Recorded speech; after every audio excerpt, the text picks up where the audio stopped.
Hello, once again I'm the Northern Luddite. When you say video games to people of a certain age, they say Sonic or Mario.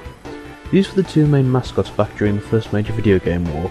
The idea of the two of them not only appearing on the same console, let alone the same game, would have been unthinkable back in the 1990s.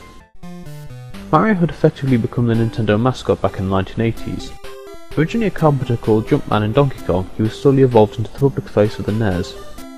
When Sega introduced the Mega Drive, or Genesis as it was called in North America, they had to compete with a console which was extremely well known and very much synonymous with video games.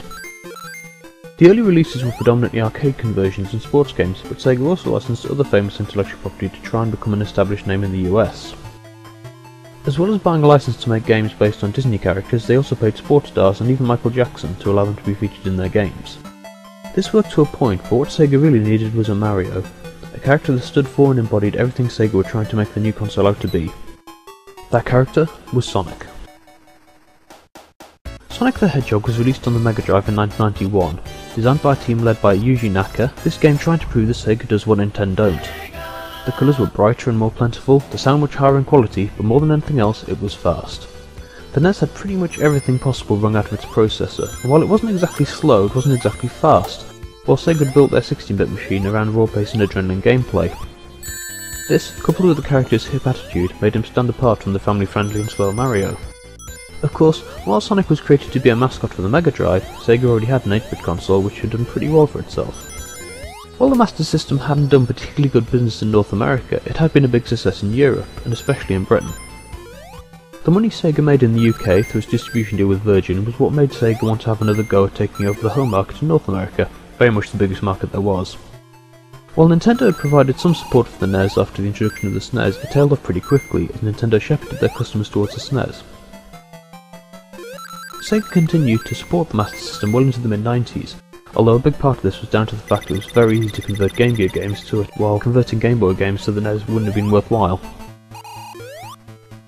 Sega published 3 main Sonic games on the Master System, the first in 1991, the second in 1992, and the final one in 1993. When Castle of Illusion and Streets of Rage were converted to 8-bit, along with a number of other third-party games such as F1 and Desert Strike, the aim had been to make something as close as possible to the 16-bit version. Sega did something different with the Sonic games, mostly because they had to. The 16-bit games were about speed and the Master System and Game Gear just weren't as fast. Either Sega had to make a disappointing direct conversion or they had to be a bit more creative, and thankfully for 8-bit owners they went down the creative route. The reason why these 3 games deserve their own retrospective is that they are genuinely different to the Mega Drive games which most people view as the definitive Sonic games. They weren't developed by the Sonic team but were made by other studios. The first by Team Ancient, better known for the Streets of Rage and Shinobi games. The remaining 2 were by the Japanese company Aspect Co. The first 8-bit Sonic game had similarities to the Mega Drive version but played very differently. Rather than being a test of reaction time, it was a much more considered game.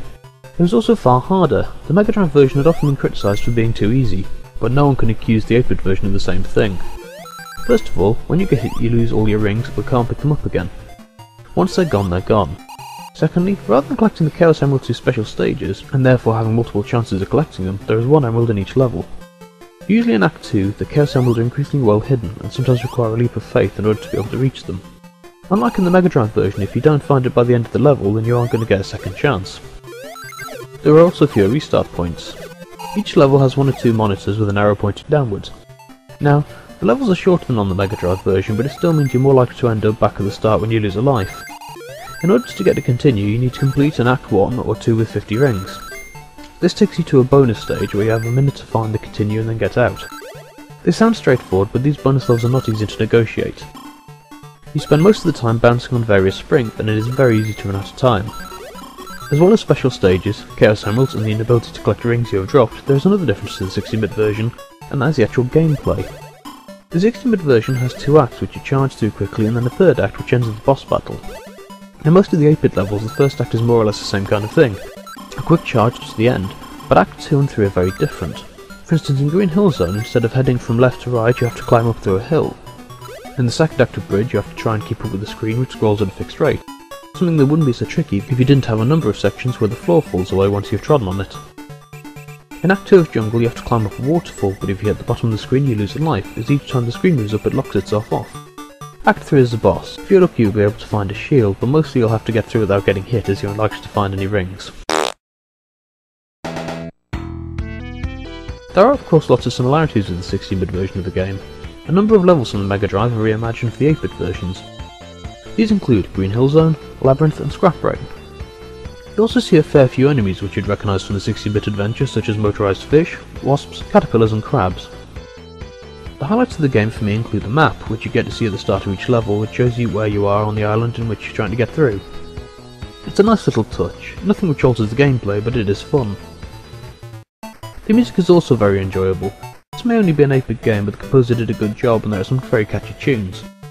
My favourite part of the game is Jungle Zone, a very catchy tune, colourful graphics and a lot of original fun. As well as being available as a standalone cartridge, Sonic was also built into many Master System 2 consoles when it became the pack-in game. The previous game was Alex Kidd in Miracle World. When this was replaced, Sonic was well and truly the new Sega mascot.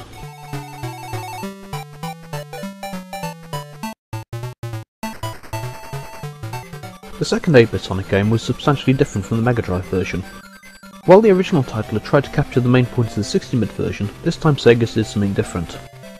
None of the levels are replicated or reimagined, and this is a completely different game from the better-known Mega Drive title. Once again, this isn't a bad thing. There is absolutely no way a faithful conversion of the Mega Drive game would have been possible, so Aspect-Co made a game with a similar feel but very few similarities. Once again, this is a more difficult game than the 16-bit version, but then the Mega Drive version was heavily criticised for being too easy. Once again, you had to locate the Chaos Emeralds on the main levels rather than gain them in a special stage. There were also no continue points this time, and there were hand gliders and minecarts in some levels as well. This is very much a sequel to the previous 8-bit version. There are 3 acts to each zone, with the final one simply being the boss, unlike in the Mega Drive version where the majority of the zones consisted of 2 acts. The other noticeable differences are the fact that there is no Tails. Well, he is mentioned, the storyline of the game is that Robotnik has kidnapped him and the aim of the game is to save him. You also have to collect all the Chaos Emeralds to be able to access the final level, which is Crystal Egg Zone. The final emerald comes courtesy of the final boss and the penultimate zone, which is a Robot Sonic. Interestingly, the only time you actually find Dr. Robotnik is in the final level. The rest of the game, the bosses are all robots. Like the Mega Drive version, this was a well-received game. Some reviewers rated it higher than the 16-bit version because it had more differences to the previous game and was a greater technical achievement in terms of console it was made for. The difficulty level is lower than the first game, but it is still viewed as a harder game to complete than the Mega Drive version. This is especially true of the Game Gear version, as a smaller screen means you don't get to see quite so much of the playing area, and a number of the jumps need to be inch perfect as a result. To be honest, this is my least favourite of the 3 main Master System Sonic games. This is partly because I didn't play it until I bought a Master System a few years ago. Well, I had played the first and third when they first came out via the power-based converter on the Mega Drive. There are 1 or 2 annoying little quirks as well. For instance, I don't really think Sonic needs to use a hand glider, especially when it's a bit of a pain to control.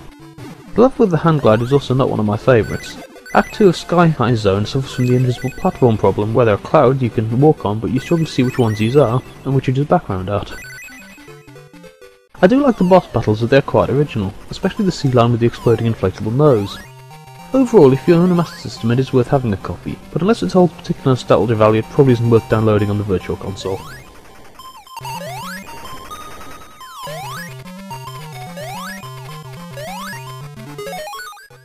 The final Master System Sonic game is called Sonic Chaos.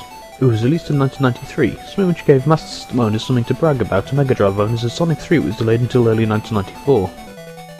This is nothing like Sonic 3, it is a very easy game and there is a fair chance that if you have played the others recently you're going to complete it in your first run through. This doesn't mean it's a bad game, the graphics and the sound are some of the best on the system and it really is fast.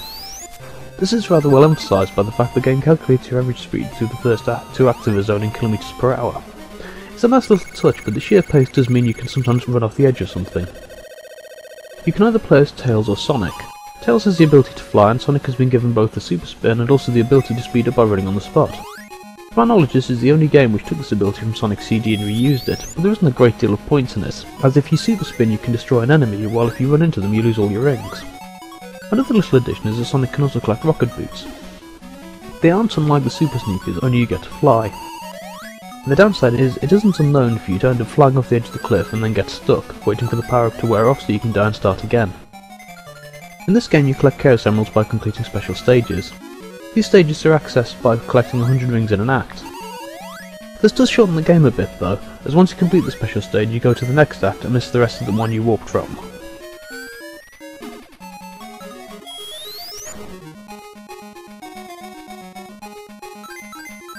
The game goes through the traditional Sonic levels. The Turquoise Soul Zone is the traditional grass and trees beginning to the game, while the usual water level is Aqua Planet Zone.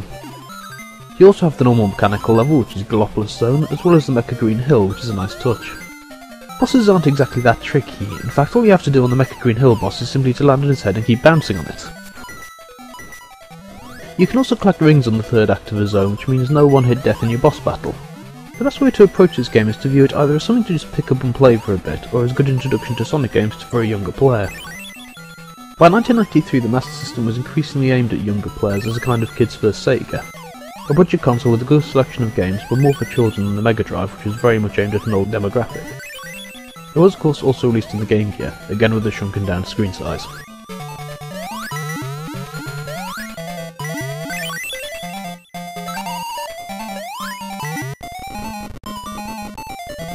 Now, I said that there are 3 Master System Sonic games, and some of you will be saying, well, what about Triple Trouble?